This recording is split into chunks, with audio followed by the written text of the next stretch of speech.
সোজা এই রাস্তাটা দেখতে পাচ্ছেন, সোজা স্ট্রেট রাস্তাটা মন্দিরের সামনে থেকে রাস্তাটা টোটালি ঢুকছে, 14 ফুটের রাস্তা। এখানে অনেক বাড়িঘর হয়েছে, এটা নতুন পাড়া তৈরি হচ্ছে। এটা ঠিক জাস্ট নওহাটের বাস স্ট্যান্ডের পিছনে, এর সামনে নওহাট বাস স্ট্যান্ড, এই হচ্ছে তার প্লট।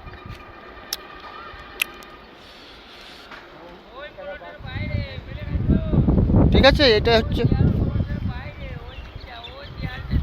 হচ্ছে প্লট, এটা তো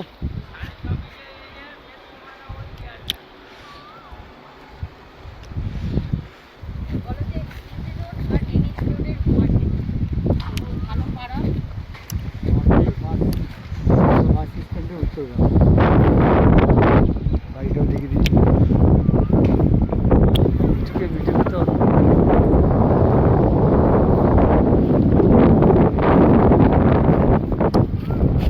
এর সামনে যেটা দেখতে পাচ্ছেন এটা আমাদের বাস স্ট্যান্ড, বাস স্ট্যান্ডের পাঁচিলের পিছনে এই প্লটটা। এখানে নতুন পাড়া তৈরি হচ্ছে।